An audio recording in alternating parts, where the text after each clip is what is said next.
Prefiero que crezca en una familia segura antes que en una familia completa. Aquel día, Alex se quedó sentado en el banco durante mucho tiempo después de que me fui. Yo no volví a mirar atrás, porque algunas despedidas solo ocurren una vez, y cuando finalmente suceden, no merecen una segunda oportunidad. Abórtalo, no necesito a ese hijo bastardo. La voz de mi esposo estalló en todo el restaurante, lo bastante fuerte como para silenciar una sala llena de gente. Al instante siguiente, el dinero golpeó mi rostro. Un grueso fajo de billetes de $100 se estrelló contra mi mejilla antes de dispersarse por el brillante suelo de madera como si fueran basura. Nadie se movió, nadie dijo una palabra, y cuando me agaché por instinto, una mano protegiendo mi vientre mientras la otra temblaba hacia los billetes esparcidos, comprendí algo mucho peor que la humillación. Daniel realmente creía que yo lo había traicionado, o tal vez simplemente necesitaba una excusa para destruirme. La lluvia que caía sobre Chicago aquella noche era más fría que el invierno, y 9 años después, cuando regresé a su restaurante con nuestro hijo caminando a mi lado, la expresión en el rostro de Daniel Brooks me dejó clara una cosa: algunos errores nunca dejan de acumular intereses. Para cuando todo se derrumbó, Daniel y yo llevábamos casi 4 años casados, el tiempo suficiente para desarrollar esa clase de rutinas que la gente confunde con permanencia. Teníamos nuestro supermercado favorito en North Clark Street, nuestra costumbre de tomar café los domingos cerca de Lakeview, nuestras viejas discusiones sobre los platos, el dinero y los horarios de trabajo, y nuestras silenciosas reconciliaciones en la cama después de medianoche. Desde afuera, parecíamos una pareja sólida, dos jóvenes profesionales ambiciosos construyendo un futuro juntos en Chicago. Daniel era dueño de un restaurante de carnes en pleno crecimiento llamado Box and Rye, un local moderno, con paredes de madera oscura, bourbon costoso y una atmósfera que encantaba a los empresarios porque los hacía sentir más ricos de lo que ya eran.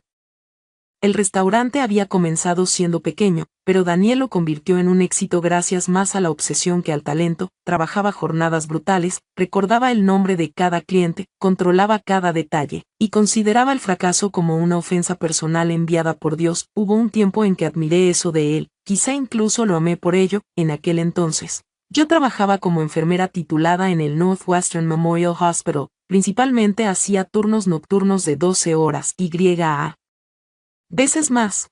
Cuando faltaba personal, era un trabajo agotador, pero honesto. En un hospital, el dolor nunca miente. Los ricos gritan exactamente igual que los pobres cuando tienen miedo. Daniel y yo habíamos pasado casi 2 años intentando tener un hijo sin éxito. Finalmente, los estudios de fertilidad revelaron que los niveles hormonales de Daniel eran inusualmente bajos debido a un tratamiento médico al que se había sometido años atrás, y aunque el médico nunca lo declaró infértil, aquella incertidumbre dañó algo muy profundo dentro de él. Vi cómo el orgullo se transformaba lentamente en vergüenza, silenciosamente, como el óxido extendiéndose bajo la pintura. Al principio bromeaba sobre ello, después dejó de hablar del tema por completo. Cuando por fin quedé embarazada, pensé que aquello nos salvaría. En cambio, nos destruyó. Los problemas comenzaron con su madre. Evelyn Brooks vivía en Naperville, en una mansión enorme que de algún modo conseguía verse costosa y fría al mismo tiempo.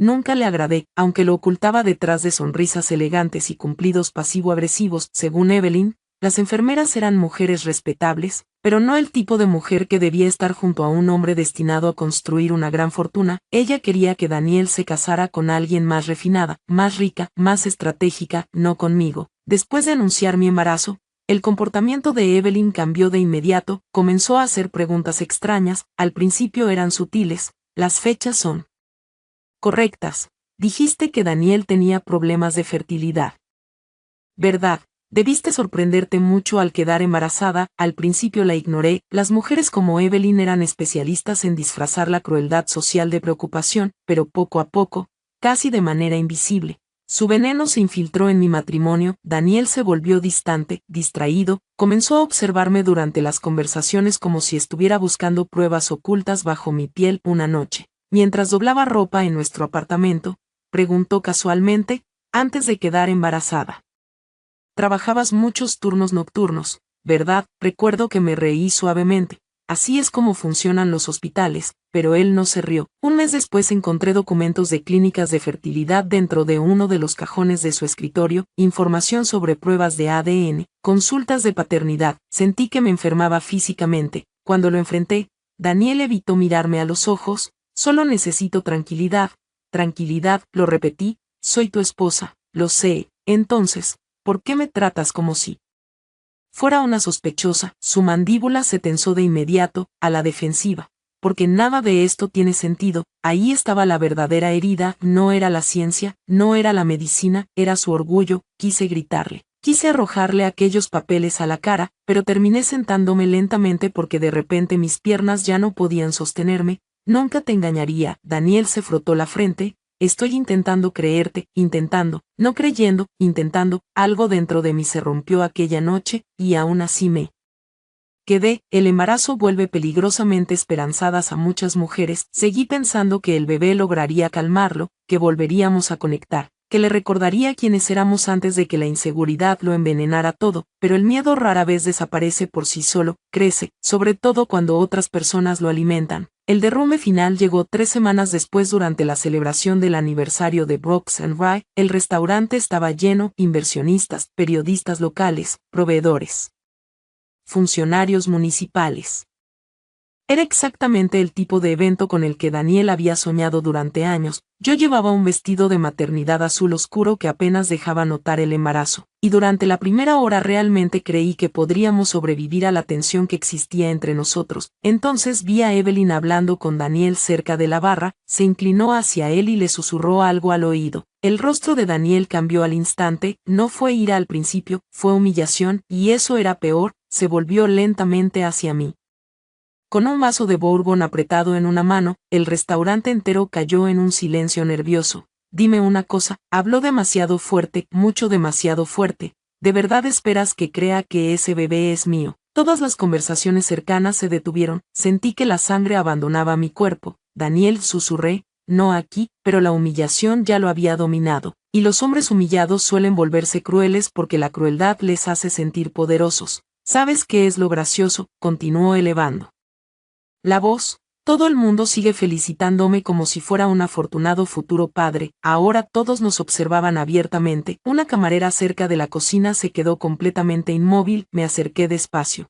¿Has estado bebiendo? No, respondió secamente. He estado pensando. Entonces metió la mano en el bolsillo de su chaqueta, sacó un grueso fajo de dinero, y me lo lanzó directamente al rostro. Los billetes golpearon mi mejilla antes de esparcirse por todo el suelo. Abórtalo, gritó. No necesito a ese hijo bastardo. El silencio que siguió fue monstruoso. Nadie me defendió, ni los amigos de Daniel, ni sus socios, ni siquiera Evelyn. Ella simplemente permaneció allí, sosteniendo su copa de vino con una calma aterradora. Sentía las lágrimas quemándome los ojos, pero me negué a llorar delante de ellos. En lugar de eso, miré directamente a mi esposo, al hombre por quien había trabajado dobles turnos, al hombre que apoyé económicamente cuando su restaurante apenas sobrevivía, al hombre que amé a pesar de todas sus inseguridades. Y comprendí que ya no lo reconocía, o tal vez siempre había sido así. Quizá el amor simplemente me había cegado. Sin decir una sola palabra más, recogí mi bolso lentamente y caminé hacia la salida mientras la lluvia golpeaba las ventanas. Nadie intentó detenerme, ni siquiera Daniel, que especialmente Daniel. La lluvia de noviembre en Chicago se siente como un castigo. Cuando llegué a la calle, mi abrigo estaba completamente empapado, el agua helada resbalaba por mi cuello, los semáforos se reflejaban sobre el pavimento mojado en manchas borrosas de rojo y dorado. Me quedé inmóvil durante varios segundos, temblando, no por el frío, sino porque de repente no tenía ningún lugar a donde ir. Mi teléfono vibró dentro del bolso. Durante un instante patético pensé que podía ser Daniel, pero era una notificación bancaria. Nuestra cuenta conjunta había sido bloqueada. Me eché a reír, una risa rota, agotada, tan extraña que incluso me sorprendió a mí misma. Lo había planeado, mientras yo estaba allí, bajo el toldo del restaurante, intentando no derrumbarme. La puerta trasera se abrió suavemente. Una mujer mayor salió con un uniforme de mantenimiento. Sus rizos grises estaban húmedos por el vapor de la cocina. Era Marisol, la mujer que limpiaba los pisos todos los jueves por la noche. Sin decir mucho, se quitó su grueso cardigan y lo colocó sobre mis hombros. No deberías estar aquí afuera, cariño. Aquella amabilidad estuvo a punto de destruirme más que la humillación. Finalmente comencé a llorar, no con sollozos dramáticos, solo lágrimas silenciosas cayendo por mi rostro mientras abrazaba mi vientre con ambas manos. Marisol me observó durante un largo momento, luego habló suavemente. Los hombres que pierden a una buena mujer suelen pasar el resto de sus vidas intentando reemplazar lo que perdieron. No respondí, porque en aquel momento todavía lo amaba lo suficiente como para esperar que estuviera equivocada. A los 6 años, Noah había desarrollado la costumbre de hacer preguntas imposibles de responder. Rápidamente, ¿por qué los ricos parecen más enfadados que los pobres? ¿Por qué los hospitales huelen a tristeza por la noche? Las personas malas saben que son malas. Preguntas como esas, preguntas que a veces me hacían quedarme mirándolo, con escalofríos recorriéndome los brazos. Porque sonaba exactamente igual que Daniel cuando todavía se permitía pensar profundamente en lugar de reaccionar a la defensiva. Ese parecido solo se hizo más evidente con los años, el mismo cabello oscuro, la misma mandíbula marcada, incluso la misma costumbre de frotarse la ceja cuando se concentraba. Los extraños también lo notaban de vez en cuando. Una tarde, mientras Noah me ayudaba a subir las compras, nuestra vecina anciana, la señora Halpern, soltó una suave risita. Ese niño se parece exactamente a su padre. Sonreí con educación. Después me encerré en el baño y lloré durante 20 minutos, porque, a pesar de todo lo que Daniel había hecho, una parte de mí seguía lamentando la pérdida del hombre que alguna vez fue, o quizá del hombre que yo creía que podía llegar a ser. Durante años pensé en reclamar la manutención infantil, legalmente. Tenía todo el derecho, emocionalmente, no podía soportarlo. La verdad era fea. No quería que Noah creciera sintiéndose rechazado por un hombre obligado por un tribunal a ejercer la paternidad. El orgullo también influyó en mi decisión, aunque odiara admitirlo. Después de todo lo que Daniel me había acusado, aceptar su dinero me resultaba insoportable, así que guardé silencio, y Daniel permaneció ausente, al menos físicamente, porque emocionalmente siguió persiguiéndome en casi todas las etapas de mi vida. Su rostro aparecía inesperadamente en portadas de revistas y en las filas de los supermercados. Brooks & Rae abrió una segunda sucursal cerca de Gold Coast y luego una tercera en River North. Los blogueros gastronómicos elogiaban el liderazgo visionario de Daniel y su ética de trabajo tradicional. Las revistas de negocios locales lo describían como uno de los restauradores más prometedores de Chicago menores de 40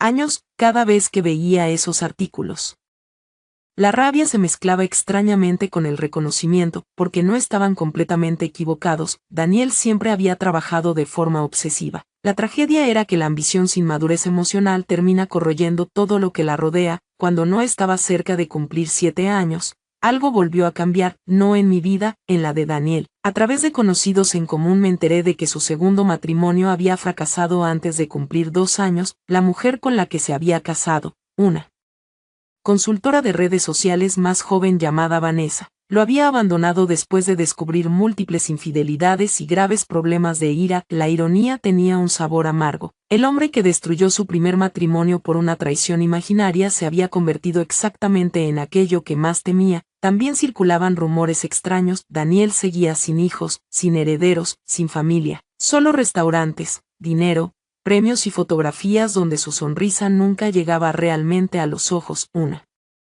noche de invierno, después de terminar un agotador doble turno, pasé por la sucursal original de Brooks & Rae para comprar comida para llevar porque a Noah le encantaban sus macarrones con queso. Era la primera vez que entraba en ese restaurante en casi 8 años. Daniel no estaba allí, gracias a Dios. Aún así, mis manos temblaban mientras esperaba junto al mostrador de recepción. El restaurante parecía más grande, y también más frío, más elegante, menos humano. Mientras esperaba mi pedido, vi un artículo de periódico enmarcado colgado cerca del bar. Daniel aparecía junto a un chef famoso durante una gala benéfica. Ambos sonreían hacia las cámaras, pero fue el rostro de Daniel lo que me sorprendió. No porque pareciera más viejo, sino porque parecía solo, profundamente solo, de esa clase de soledad que el dinero jamás puede anestesiar. Entonces ocurrió algo que permaneció conmigo durante semanas. En una mesa cercana, un niño de la edad de Noah dejó caer accidentalmente un vaso de refresco. El fuerte estruendo sobresaltó a todos.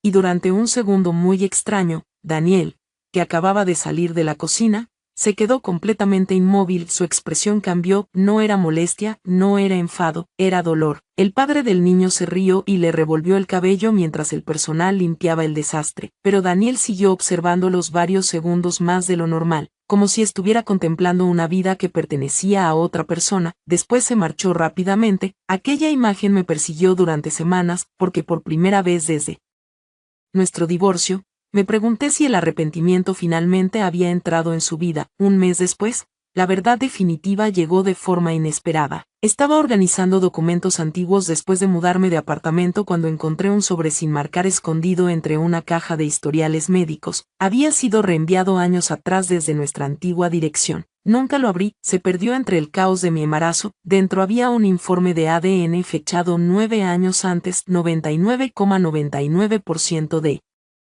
probabilidad de paternidad. Daniel había sido el padre de Noah todo el tiempo. Mi visión se nubló de inmediato, las manos me temblaban mientras revisaba frenéticamente los documentos adjuntos, hasta que encontré unas notas adicionales, correspondencia privada entre la clínica de fertilidad y la madre de Daniel. Evelyn había interceptado los resultados antes de que Daniel los recibiera. Ella conocía la verdad desde el principio, y la ocultó. Me quedé inmóvil en la mesa de la cocina mientras la nieve caía suavemente tras las ventanas. Noah dormía al final del pasillo, con un brazo colgando fuera de la cama, como siempre hacía cuando estaba profundamente agotado. Miré otra vez el informe de ADN, luego la fotografía escolar de Noah pegada en el refrigerador, y después volví a mirar el informe. 9 años completos robados porque una mujer resentida decidió que yo no merecía formar parte de su familia. Finalmente, las lágrimas comenzaron a deslizarse silenciosamente por mi rostro. Ya no eran lágrimas de desamor. Eran algo más frío, más complejo. Tomé la fotografía de Noah y recorrí con el pulgar su pequeña cara sonriente, luego susurré al apartamento vacío: fue tu padre todo este tiempo. Y en algún lugar profundo dentro de mí, debajo del dolor, el cansancio y las cicatrices que había cargado durante casi una década, empezó a encenderse la primera chispa real de ajuste de cuentas. Después de descubrir el informe de ADN, pasé casi 3 semanas caminando envuelta en una niebla emocional. Por fuera seguía funcionando con normalidad. Iba a trabajar, preparaba los almuerzos de Noah, le recordaba sus tareas, discutía con las compañías de seguros por errores de facturación, y me derrumbaba exhausta en la cama después de turnos de 12 horas, pero por dentro, todo había cambiado, porque la ira se transforma cuando desaparece la incertidumbre. Durante años, una parte de mí sobrevivió creyendo que Daniel quizá había estado confundido, manipulado, lo bastante roto emocionalmente como para convencerse de que él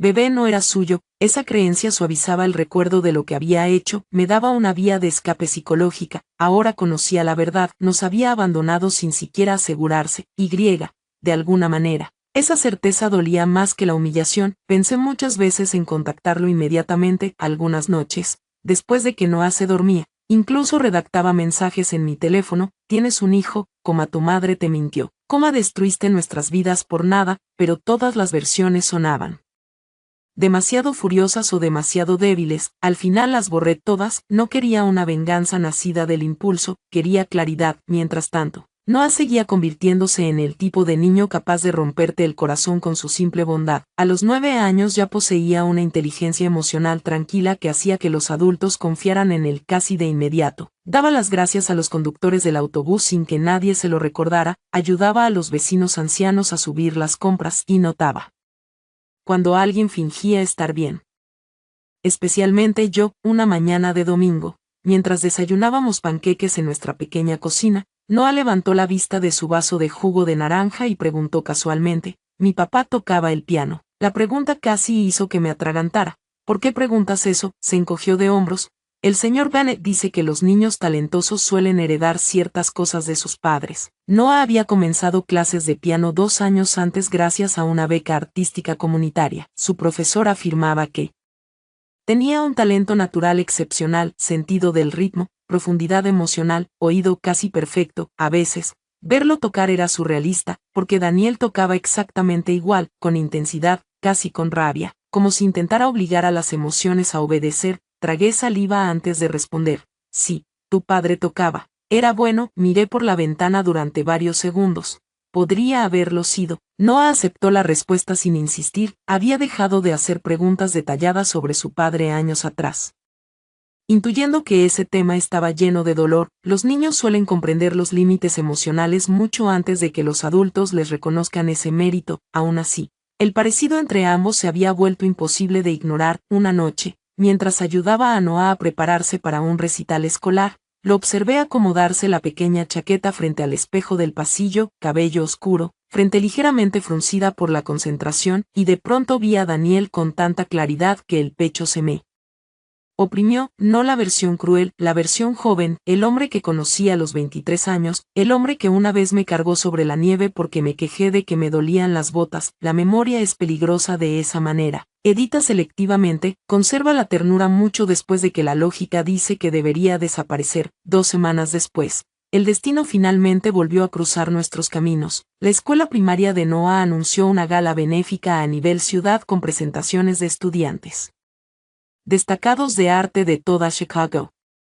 Los padres recibieron invitaciones, formularios de donación e información del lugar dentro de sobresellados. Abrí el paquete de Noah distraídamente mientras lavaba los platos, y me quedé congelada. Brooks and Wright, sucursal Gold Coast. Sentí que el estómago se me hundía. No, susurré antes de poder detenerme. Noah levantó la vista desde el sofá. ¿Qué pasa? Nada, pero no era nada, entre cientos de lugares posibles en Chicago. La escuela había elegido precisamente el restaurante insignia de Daniel, el más grande, el más prestigioso. Según el folleto, asistirían líderes empresariales, patrocinadores de medios, familias y donantes, exactamente el tipo de evento que Daniel supervisaría personalmente. Pensé seriamente en retirar a Noah, estuve a punto de hacerlo, pero esa misma noche lo encontré sentado en el suelo de su habitación, practicando silenciosamente sobre un teclado de cartón que su profesor le había dado para ejercicios de digitación. Parecía tan concentrado, tan ilusionado, que la culpa me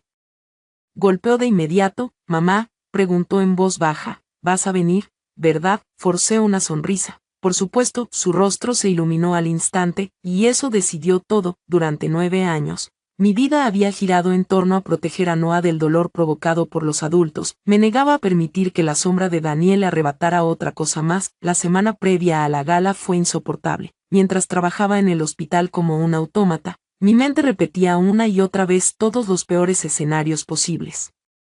Quizá Daniel reconocería inmediatamente a Noah, quizá no lo reconocería en absoluto, quizá negaría todo públicamente, quizá vernos no significaría nada para él. Esa última posibilidad era la que más miedo me daba. La noche de la gala llegó fría y ventosa, el típico clima primaveral de Chicago, donde el invierno se aferra como un resentimiento que se niega a marcharse. Noah llevaba un traje azul marino prestado por otro padre de la escuela, le quedaba un poco grande de hombros, pero seguía viéndose increíblemente adorable.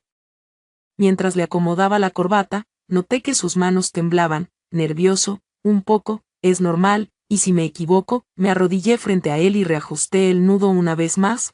Entonces será su mano. Él sonrió levemente. Cuando llegamos al centro de la ciudad, Brooks and Wright brillaba contra el horizonte nocturno, elegante, imponente, rodeado por cálidas luces decorativas. Los sedanes de lujo llenaban la acera. Donantes adinerados con abrigos impecables entraban riendo suavemente mientras sostenían copas de vino. Por un momento, al quedarme frente a aquellas puertas después de casi una década, me costó respirar. Ese edificio había representado alguna vez todo mi futuro, ahora parecía un cementerio. ¿Estás bien?, preguntó Noah. Lo miré, y vi los ojos de Daniel devolviéndome la mirada. Entonces me obligué a seguir adelante. Dentro, el restaurante vibraba con conversaciones refinadas y elegancia cuidadosamente construida. Los camareros flotaban entre las mesas con bandejas de champán. La música de jazz sonaba suavemente sobre nuestras cabezas. Todo olía a bourbon, carne a la parrilla y dinero antiguo. Y entonces lo vi. Daniel estaba junto al bar, hablando con 2 inversionistas, más viejo ahora, pero inconfundiblemente el mismo hombre. Las primeras canas comenzaban a mezclarse discretamente entre su cabello oscuro, las finas líneas de agotamiento marcaban la comisura de su boca. El éxito había fortalecido su apariencia física, pero había algo en su postura que parecía permanentemente tenso, como si cargara un peso invisible. Incluso cuando permanecía inmóvil, durante varios segundos no nos vio. Entonces Noah dio un pequeño paso delante de mí y Daniel levantó la vista. La transformación en su rostro fue instantánea. Todo su cuerpo se quedó rígido, el vaso de whisky resbaló de su mano y se hizo añicos contra el suelo. Las conversaciones cercanas se detuvieron de inmediato. Daniel se quedó mirando fijamente a Noah con una expresión de conmoción tan evidente que incluso los desconocidos comenzaron a comparar sus rostros. Porque el parecido era innegable. No era parecido, no era cercano, era idéntico. Noah se quedó inmóvil a mi lado, confundido por el repentino silencio. Los labios de Daniel se entreabrieron, pero al principio no salió ningún sonido, su rostro había perdido completamente el color bajo las luces del restaurante. Finalmente, apenas por encima de un susurro, preguntó, ¿cómo se llama? Todos los músculos de mi cuerpo se tensaron, pero Noah, siempre educado, dio un paso adelante y extendió la mano con confianza. Noah Carter, señor. Daniel observó aquella pequeña mano extendida como si pudiera destruirlo físicamente, luego levantó lentamente la vista hacia mí, y por primera vez en 9 años, observé cómo el peso completo de todo lo que había hecho comenzaba a caer sobre él de una sola vez. No era sospecha, no era orgullo, no era ira, era la verdad, cruda, irreversible. De esas verdades que llegan demasiado tarde para salvar algo. Uno de los inversionistas que estaba sentado junto a Daniel carraspeó.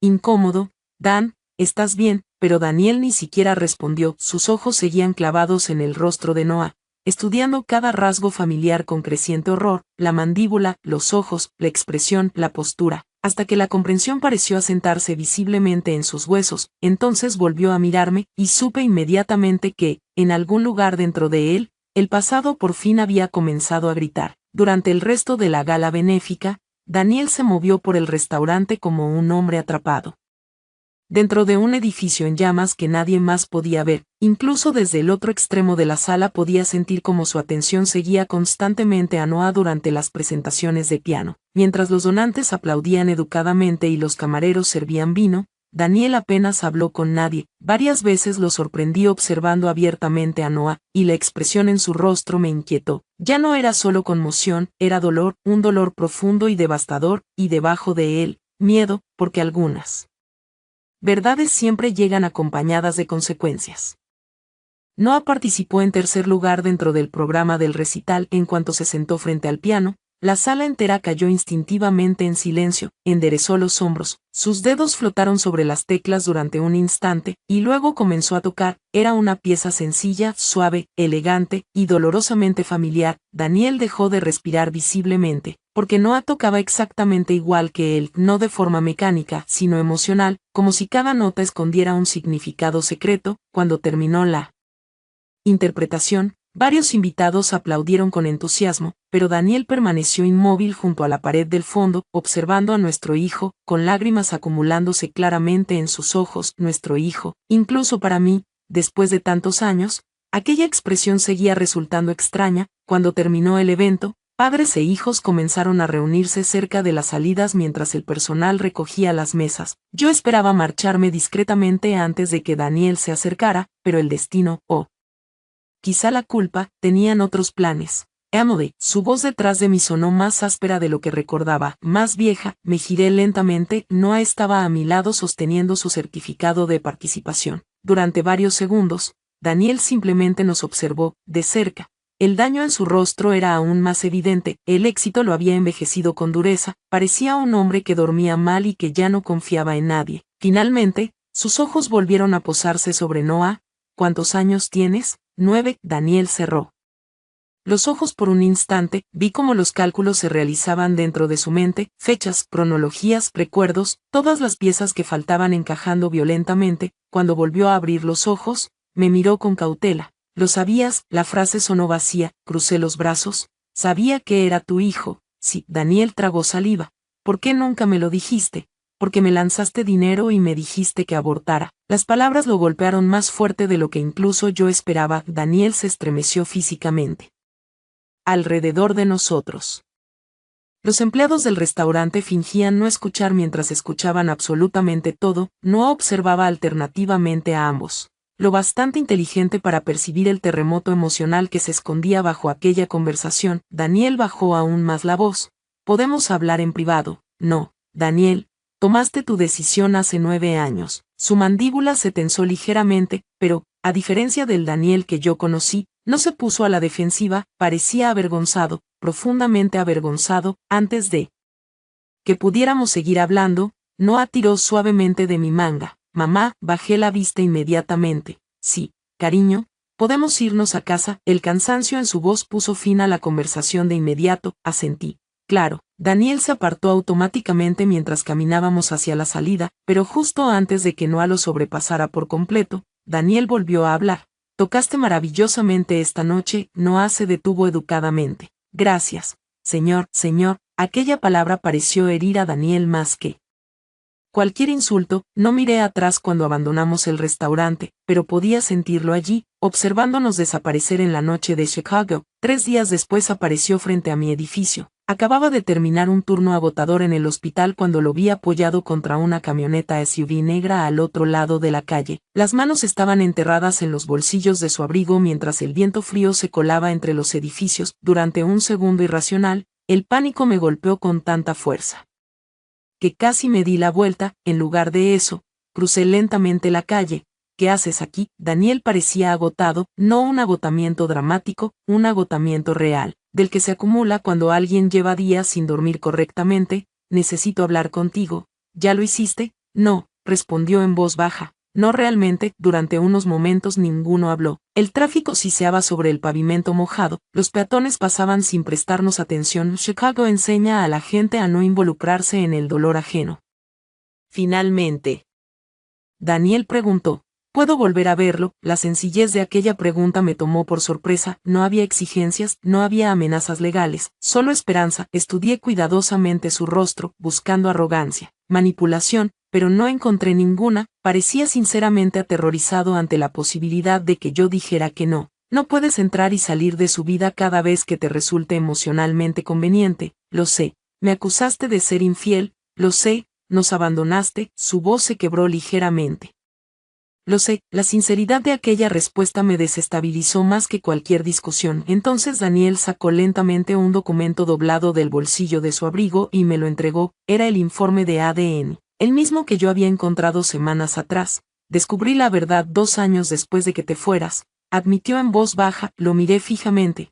Que Daniel bajó la vista hacia la acera. La vergüenza oscurecía toda su expresión. La clínica volvió a enviar las copias después de amenazar con acciones legales por unas tarifas de almacenamiento impagas. Mi madre interceptó los resultados originales antes de que yo pudiera verlos. Sentí que el pecho se me cerraba. Lo supiste durante 7 años. Intenté encontrarte. Solté una risa amarga. Para entonces ya poseías media ciudad. ¿Merezco eso? Sí, respondí con dureza. Lo mereces. Daniel asintió una sola vez, aceptándolo por completo. Entonces dijo algo que jamás esperé escuchar. Sentí alivio cuando creí que el bebé no era mío. Su honestidad me dejó muda. Daniel se pasó una mano por el rostro antes de continuar, porque si tú me habías traicionado, podía odiarte sin sentir culpa. Mi ira parecía justa. Su voz descendió hasta convertirse casi en un susurro, pero cuando llegaron los resultados, comprendí lo que realmente había hecho. Por un instante volví a verlo claramente, no como el monstruo de aquella noche en el restaurante, ni como el exitoso empresario de las revistas, sino como un hombre roto, completamente solo entre las ruinas de sus propias decisiones. Y, de alguna manera, eso era más difícil de odiar, pero el dolor no desaparece simplemente porque el arrepentimiento llegue tarde. No obtienes perdón solo porque ahora te sientas mal. Daniel volvió a sentir. Lo sé. Otra vez esa frase, sin discutir, sin defenderse, solo devastado. Durante las semanas siguientes, Daniel comenzó a aparecer con cautela en la vida de Noah. Nunca forzó situaciones, nunca exigió títulos ni afecto. Asistió a una de sus clases de piano de los sábados y permaneció sentado al fondo antes de marcharse en silencio. Le envió libros de astronomía cuando descubrió que Noah adoraba los documentales espaciales. Pedía permiso para cada interacción. Noah seguía siendo educado, pero reservado, aunque también curioso. Una noche, después de que Daniel lo llevara a un partido de los Cubs, Noah se sentó junto a mí comiendo palomitas de microondas mientras la nieve golpeaba suavemente las ventanas. Mamá, sí, ¿por qué me mira así? Guardé silencio demasiado tiempo. Finalmente susurró. Es mi papá, ¿verdad? Los niños suelen saber la verdad mucho antes de que los adultos la pronuncien. Cerré los ojos brevemente. Sí, Noah absorbió la noticia con mucha más calma de la que esperaba. Sabía de mí. Aquella pregunta me dolió más que cualquier otra. Elegí la honestidad. No al principio, pero después sí. Observé a mi hijo, hermoso, inocente, creado en medio de tanto daño, y comprendí que no existía una versión indolora de la verdad. Sí, admití suavemente. Después lo supo. Noah permaneció largo rato mirando el suelo, y luego hizo la pregunta que más temía. Entonces, ¿por qué no vino? Abrí la boca, y no pude responder, porque existen heridas para las que ninguna explicación basta. 2 semanas después, Daniel descubrió finalmente toda la verdad sobre su madre. Evelyn sufrió un derrame cerebral leve en su casa de Naperville y fue hospitalizada durante una noche para observación. Según Daniel, la culpa terminó aflojando algo dentro de ella, quizá también fue la edad, fuera cual fuera la razón, confesó. Todo, los resultados de ADN interceptados.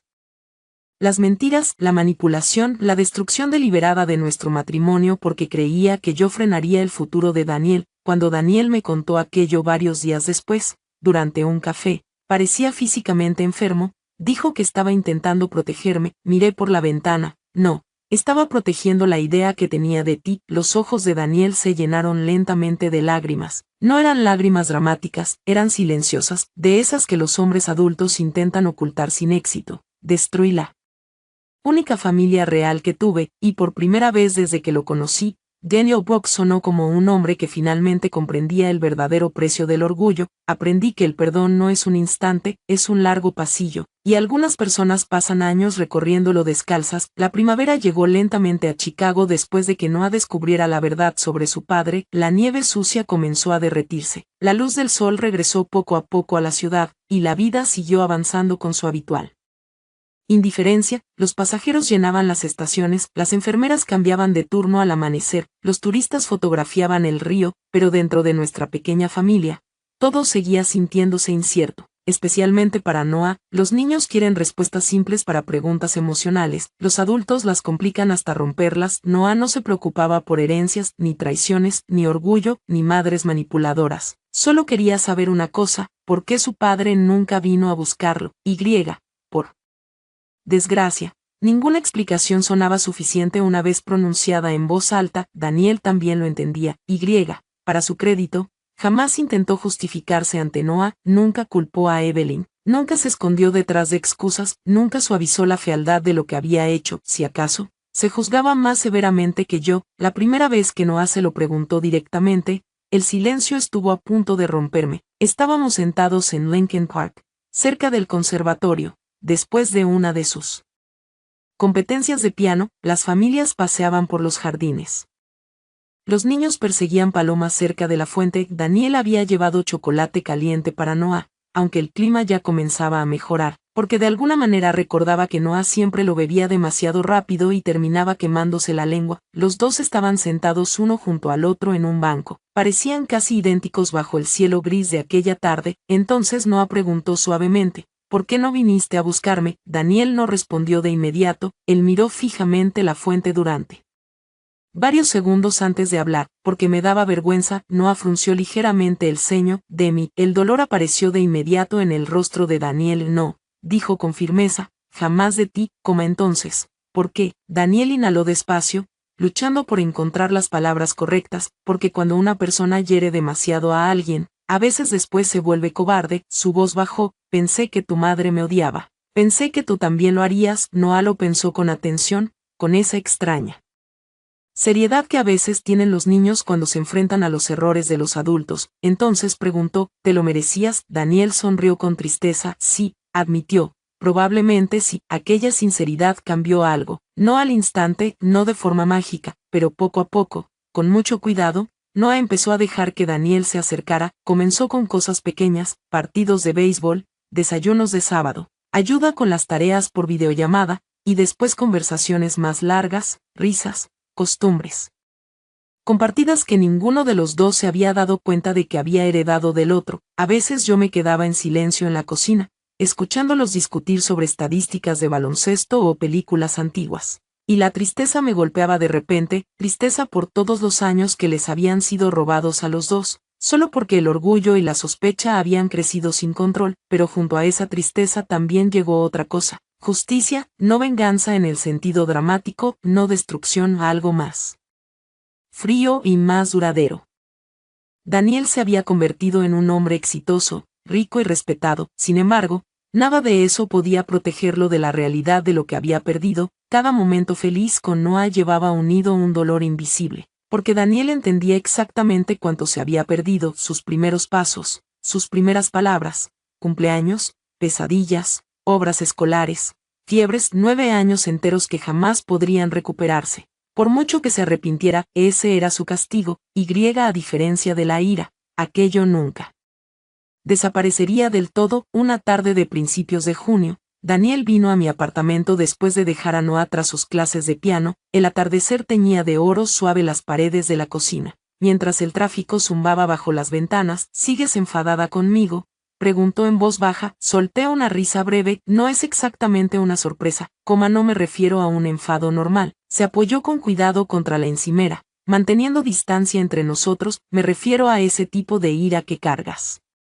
todo el tiempo. Miré el paño de cocina que tenía entre las manos y respondí con honestidad. Me humillaste delante de una sala llena de gente mientras estaba embarazada de tu hijo. Mi voz se mantuvo tranquila, pero apenas. Hubo noches en las que no podía permitirme comprar comida decente, Daniel. Hubo navidades en las que envolvía juguetes de segunda mano y fingía que todo estaba bien. El dolor oscureció su rostro de inmediato. Lo sé, no, dije suavemente. Tú sabes los hechos. Eso es diferente. El silencio cayó pesado entre nosotros. Finalmente, Daniel preguntó, ¿crees que existe alguna posibilidad de que algún día puedas perdonarme por completo? Lo miré durante mucho tiempo antes de responder. El perdón no borra las consecuencias. Las palabras cayeron en voz baja, pero cayeron con peso. Daniel asintió una sola vez, aceptando la verdad sin discutir.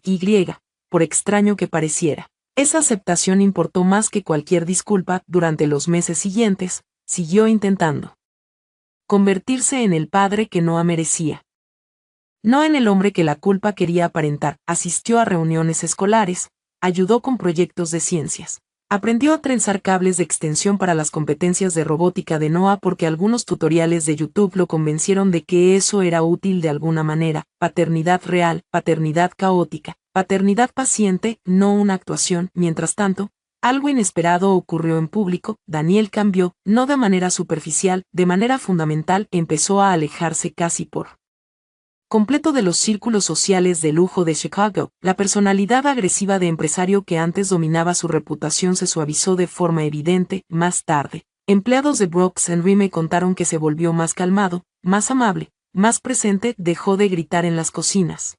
Empezó a dar licencia de maternidad pagada a los empleados por hora y cubrió en silencio los gastos médicos de un lavaplatos cuya esposa desarrolló cáncer. 6 meses después de reencontrarse con Noah, Daniel anunció una nueva iniciativa sin fines de lucro a través de su grupo de restaurantes. La Fundación Marisol la nombró en honor a aquella anciana limpiadora que una vez me había dado su cardigan bajo la lluvia. La organización ofrecía ayuda de emergencia para vivienda, subvenciones para cuidado infantil y apoyo legal para madres solteras con dificultades en todo Chicago. Cuando los reporteros le preguntaron públicamente por qué esa causa le importaba tanto, Daniel respondió con una honestidad brutal. Durante una gala televisada de recaudación de fondos, porque hace años, dijo frente al micrófono, le fallé a alguien que merecía protección, confianza y compasión, y hay fracasos que deberían cambiarte para siempre. Vi la entrevista desde mi sofá, mientras no estaba sentado a mi lado comiendo palomitas. Ninguno de los dos habló durante un rato. Finalmente, Noah susurró, él realmente te ama, ¿verdad? La pregunta me tomó desprevenida. Miré la pantalla del televisor, donde Daniel estaba de pie, con incomodidad, aceptando unos aplausos que claramente no quería. Entonces respondí con cuidado, creo que por fin aprendió lo que realmente cuesta amar. Noah asintió despacio, como si guardara aquella frase en algún lugar importante. Para el otoño, nuestras vidas se habían asentado en algo imperfecto, pero tranquilo. Daniel y yo nunca volvimos a estar juntos como pareja. A pesar de lo que la gente a nuestro alrededor esperaba, había pasado demasiado. Algunas fracturas sanan mejor como cicatrices, no como restauraciones, pero el odio terminó desvaneciéndose, no porque Daniel mereciera una redención fácil, sino porque yo ya no quería que la amargura moldeara el futuro de Noah. Un sábado por la tarde, cerca del Día de Acción de Gracias, Noah actuó en un concierto benéfico a favor de la Fundación Marisol. El lugar tenía vista al río Chicago, cálido y brillante frente al frío horizonte de la ciudad. Entre el público había donantes adinerados, pero también enfermeras, trabajadores de restaurantes, maestros y madres en apuros que habían recibido ayuda de la organización. Daniel estaba sentado a 3 asientos de mí, no a mi lado. De alguna manera, eso importaba. Cuando Noah salió al escenario con su traje negro, la sala quedó en silencio de inmediato. Parecía mayor ahora, más seguro, llevando consigo esa misma intensidad tranquila que Daniel había tenido antes de que la inseguridad la corrompiera. Entonces Noah empezó a tocar el piano, y de pronto, todos los años dolorosos parecieron vivir dentro de la música, el abandono, la supervivencia, el arrepentimiento, el perdón transformado en algo más suave y más sabio que la simple venganza. A mitad de la actuación, miré de reojo, Daniel estaba llorando en silencio. Ya no intentaba ocultarlo, solo dejaba que ocurriera. Por primera vez en casi una década, no sentí ira al verlo, solo comprensión, porque la vida ya lo había castigado de una manera más inteligente de lo que yo jamás habría podido hacerlo. Había construido restaurantes, riqueza, influencia y estatus, y aún así, lo más grande que había creado había crecido sin él. Esa verdad lo seguiría para siempre. Cuando terminó el concierto, Noah corrió hacia nosotros, sonriendo con alegría mientras el público seguía aplaudiendo detrás de él. Sin pensarlo, Daniel abrió los brazos, y Noah corrió directamente hacia él. Papá, dijo entre risas, casi sin aliento, ¿viste que la señora Patterson lloró durante la última canción? Papá, una sola palabra sencilla. Daniel cerró los ojos por un instante mientras sostenía a nuestro hijo, abrumado por algo demasiado grande para explicarlo con palabras. Yo permanecí cerca, observándolos bajo las luces cálidas del teatro, y de pronto entendí algo importante. La venganza satisface por un momento, pero la responsabilidad, la verdadera responsabilidad, cambia a las personas y a veces. La justicia más poderosa consiste en permitir que alguien viva lo suficiente para comprender por completo el daño que causó. Mientras la nieve empezaba a caer suavemente al otro lado de las ventanas del teatro, Noah deslizó una mano en la mía y la otra en la de Daniel. No éramos una familia perfecta, tampoco una familia intacta, pero al fin éramos una familia real, y quizá eso era suficiente. Algunos hombres pierden a sus familias en una sola noche y pasan el resto de sus vidas aprendiendo cuánto cuesta realmente el amor. Si esta historia te conmovió o te recordó lo profundamente que las palabras y el orgullo pueden herir a las personas que amamos, tómate un momento para dejar tu opinión abajo, y si disfrutas las historias emotivas sobre justicia, redención y segundas oportunidades, no olvides suscribirte y acompañarnos en el próximo viaje. Gracias por ver la historia de hoy. Si disfrutaste este video, por favor dale un me gusta y compártelo con tus amigos. Nos encantaría leer tus opiniones en los comentarios, así que no dudes en dejar tu punto de vista. Y no olvides suscribirte a nuestro canal para más historias increíbles. Nos vemos en el próximo video.